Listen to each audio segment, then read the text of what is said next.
It's hard to find any nook or cranny in contemporary popular culture that hasn't been infiltrated by Jane Austen. From action figures to I Heart Darcy bumper stickers, from graphic novels to slash fiction, Austen has become her own preposterous brand. I have the good fortune to teach and write about it for a living. My name is Devoney, and I'm here to tell you how my life has jumped the shark with Jane Austen. Up until a year or so ago, my world looked conventionally academic. Got a PhD, tenure-track job, married another professor having met over a conversation on Jane Austen, tenured then promoted, publishing a couple of books of feminist literary criticism. I also spent my late 30s and early 40s pregnant and breastfeeding 2 sons. For 5 years, I went without the alcohol and caffeine that had been the mental health mainstays of my youth. I slept little, I exercised less, I had no social life. Still, there are photos from this period that prove I was occasionally semi-conscious. Fast forward to 2009. My graduate student Angela and librarian friend Katie went to retro night at Empire Roller Rink, and I begged to tag along. The amazing Ada Roller recruited Katie to beginners practices for our local roller derby team, the Como Derby Dames. I was happy for Katie, but I went home that night, Googled the team's website, and cried. I thought, if only roller derby had been around when I was in my 20s. Now I'm way too old. I'm so grateful that Katie and Angela wouldn't hear my excuses. My Minnesota childhood speed skating experiences had left me with enough muscle memory to pick up a few new tricks on roller skates. By early 2010, the 3 of us passed our skills tests and joined the team. We also registered roller derby names, and my alter ego, Stone Cold Jane Austen, was born. I took to some parts of derby culture immediately. The women's empowerment and DIY aspects fit like a glove, but it seemed laughable that a middle-aged woman would be called a roller girl, or that she might presume to wear fishnet stockings on any other day than Halloween. Luckily, my amazing teammates nudged me along. I came to derby for the exercise, but I stayed for the community, the laughter, and the fight-to-the-death spirit of fun. In the movie The Jane Austen Book Club, there's a scene in which WWJD flashes on a stoplight. I can't tell you the number of times in the past year I've been asked, what would Jane Austen think of roller derby? It's been difficult not to launch into a lecture about how roller skates were invented in London in 1770, but Austen began to inhabit my life, or perhaps I should say I inhabited hers, in strange new ways. A professor who studies roller derby, who studies Austen and plays roller derby, goes against type to the point of being newsworthy. Angela and I were quoted in the Chronicle of Higher Education. Mizzou Weekly and Mizzou Magazine did short features, but little did I know life would get weirder. MU computer science professor and filmmaker Jeffrey Ullman decided that the university's 4th feature film ought to combine 3 trendy things too good separately, not to be dynamite together: Jane Austen, roller derby, and vampires. He asked me, would you like to star as yourself in a movie? Who says no to that question?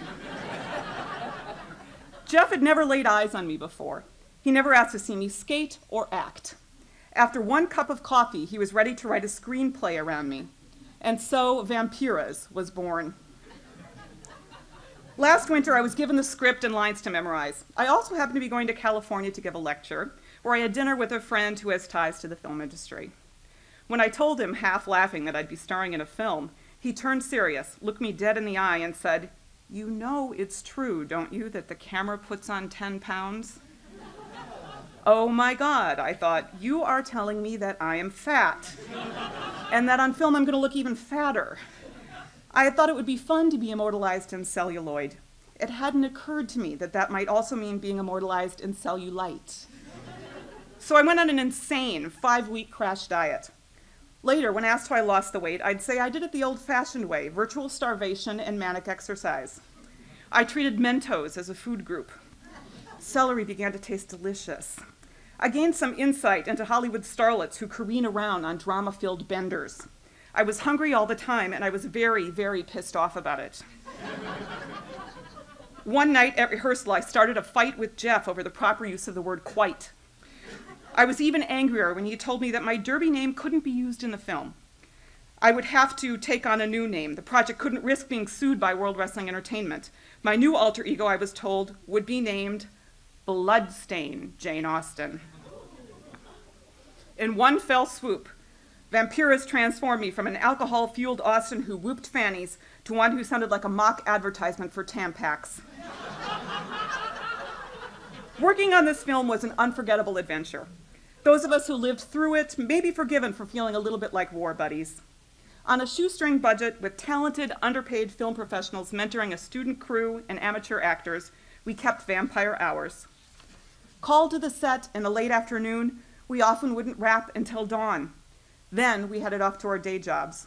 Oh, the glamour of napping on the floor of the Hit Street garage. I learned that tears flow very easily on night sets. That around 4 a.m., things start to get either truly creepy or inexplicably hilarious. I also learned weightier lessons about the humbling challenges of trying something new in midlife. Taking up roller derby had made me feel stronger, happier, and self-accepting. Starring in a movie forced me to discover that these feelings had limits. My sense of self became obnoxiously fragile. Did I look pretty? Did I look ugly? Was I good enough? Was I letting everyone down? I quickly got used to cameras following me everywhere. My relationship to the world was becoming distorted by the expectation that I'd be the center of attention. If there were opportunities for unsettling introspection, however, there were also moments of sheer joy. My teammates and I roller skated around campus fountains and down Conley Avenue in the middle of the night. I spent my 44th birthday filming at the incredible Ravenswood Mansion. Who could have predicted that studying Jane Austen could lead to jumping out of a black Hummer on a quest to slay a vampire overlord? But who could have guessed that Austen herself would feature in everything from Christian dating guides to pornographic novels? The past year has made me see differently the cult of Austen, the power of roller derby, and even the meaning of a water skiing actor jumping over a shark. For starters, I no longer rule out the possibility that preposterous things may lead to extraordinary beauty or perfect happiness. Thank you.